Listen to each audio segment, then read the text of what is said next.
to play the shitty games that suck ass. He'd rather have a buffalo take a diarrhea dump in his ear. He'd rather eat the rotten asshole of a roadkill skunk and down it with beer. He's the angriest gamer you've ever heard. He's the angry Nintendo nerd. He's the angry Atari Sega nerd. He's the angry video game nerd.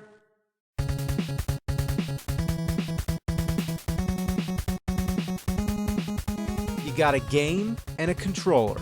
That's the way it goes. But sometimes that wasn't enough.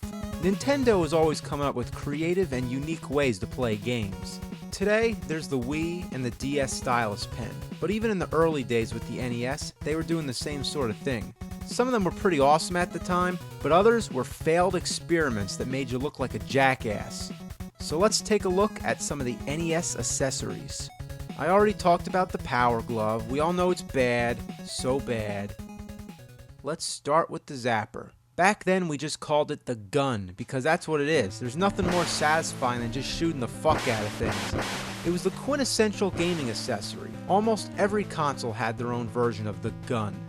Only problem, it doesn't work so great anymore. Depends on the game, the kind of TV you're using, and the gun itself. I have 3 of them. The first one is completely random. Sometimes it makes its target, but most of the time it doesn't. The second one has a pattern. Every other round it like goes dead. So here comes the 2 clay pigeons. I shoot them, no problem. Then the next ones come out.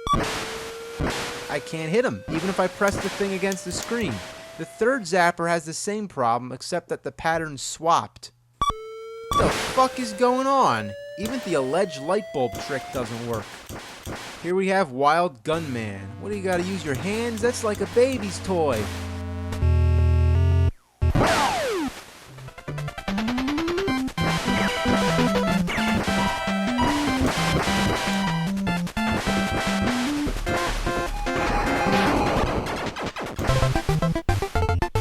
Hey, get down!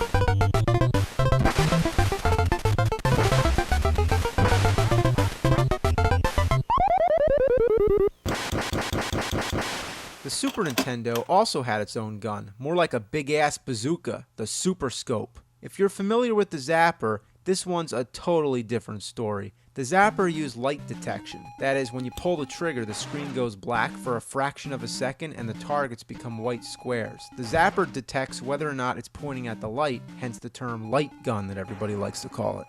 But the Super Scope uses a sensor that you plug into the Super Nintendo, much like the Wii and its Wii Zapper. Another thing about the Super Scope is that it isn't powered by the NES. It's wireless, which you think would be cool, but that means that you gotta use 6 AA batteries, and this fucking beast drains them in a few hours. And why is the trigger on the top? It should be down here. This is balls. You think the Super Scope would be more reliable than the original Zapper, but it's not. Even if I point the gun in the same spot, the bullets just scatter all over the place, all because I'm using a flat screen TV. Now let's look at the Miracle Piano. It's a miracle if I could figure this shit out. You might be thinking, wow, Nintendo had a piano? Well, yeah, Nintendo had everything, but it was also available on other game consoles and home computers. It's got one game, which is basically a piano teaching tool. It's actually not bad. Well, that's really all there is to say. My only complaint is that the music comes from the keyboard, which is okay, but the metronome comes from the TV, and that can be a little confusing. Other than having standard lessons, you also get this robot game. Play the song right or the robot dies. Then there's a duck game. You gotta shoot the ducks. Oh, come on.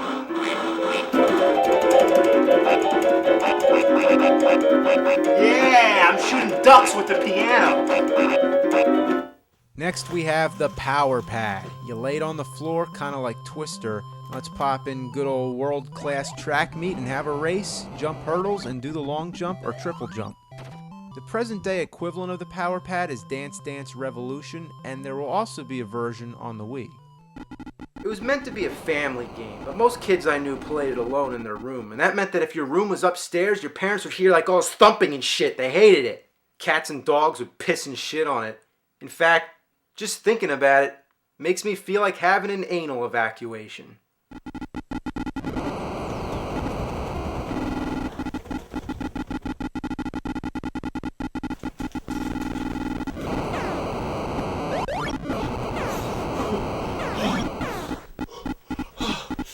Fuck this!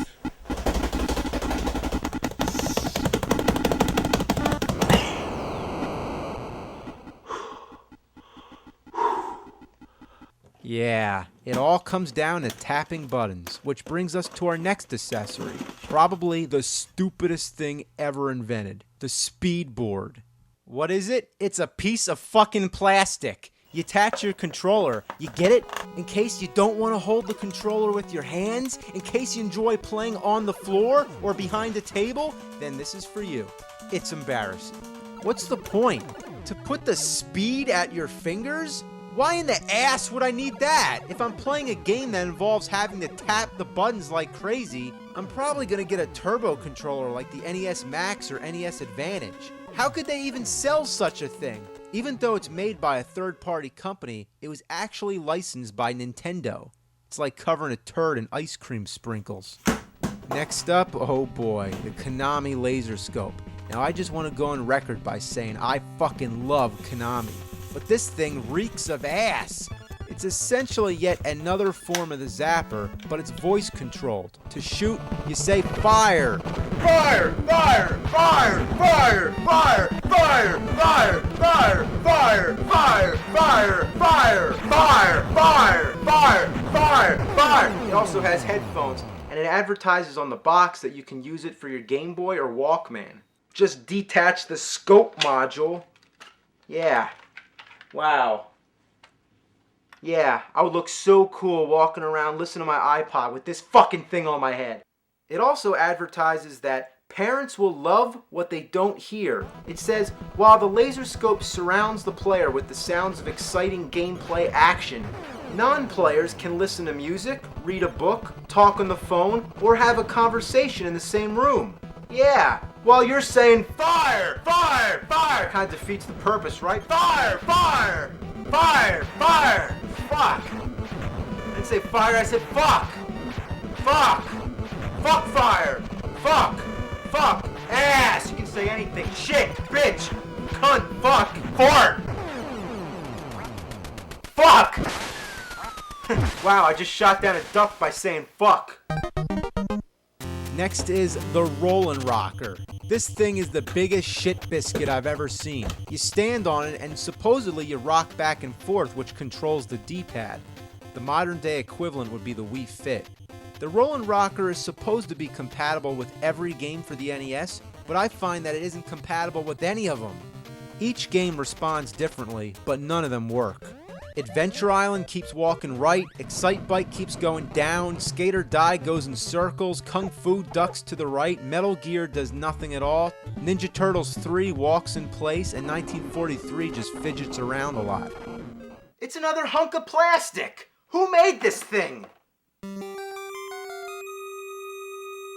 Son of a bitch. Well, we might as well try an LJN game. Beetlejuice, Beetlejuice, Beetlejuice! Let's see if this works.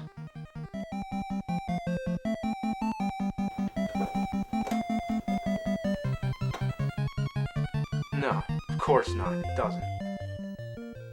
It doesn't work. It just doesn't work. I need a beer.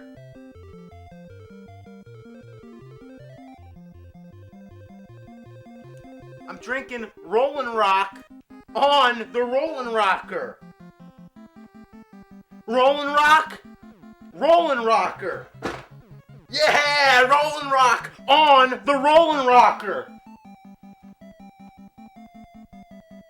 I've also heard that you can't weigh more than 100 pounds, but I still don't understand why I can't get any kind of response out of it. Let's try the cat. Get on there, you little bastard.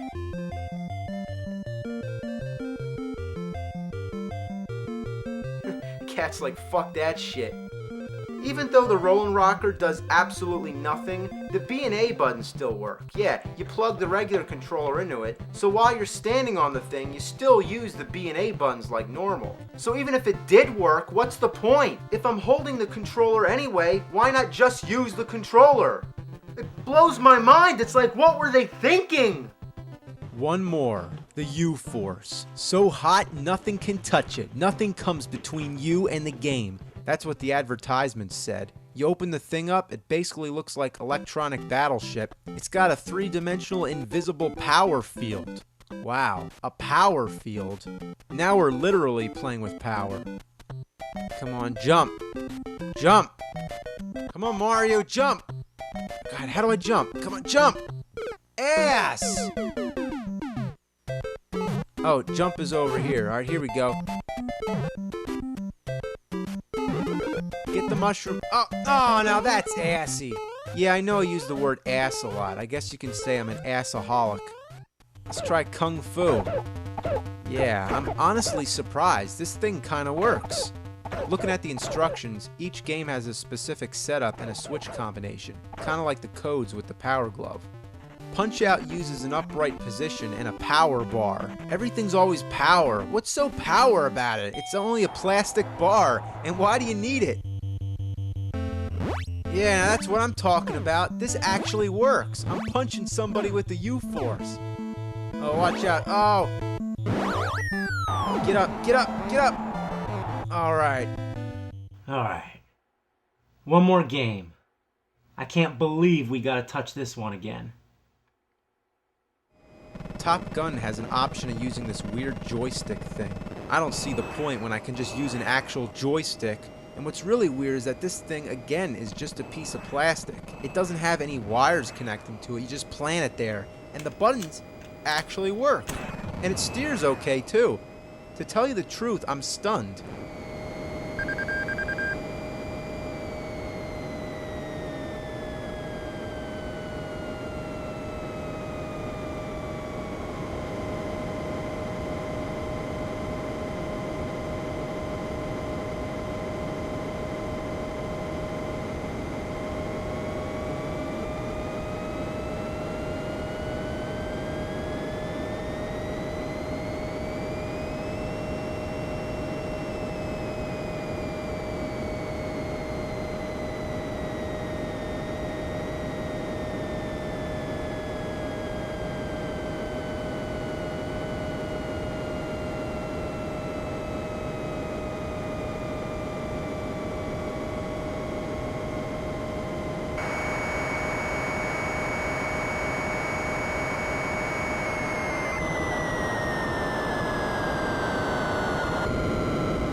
So that covers most of the dreaded NES accessories, but I know that there's one in particular that I didn't mention, but, can't do it all in one shot, so we'll save it till later. I'll see you next time. I think you know what's next.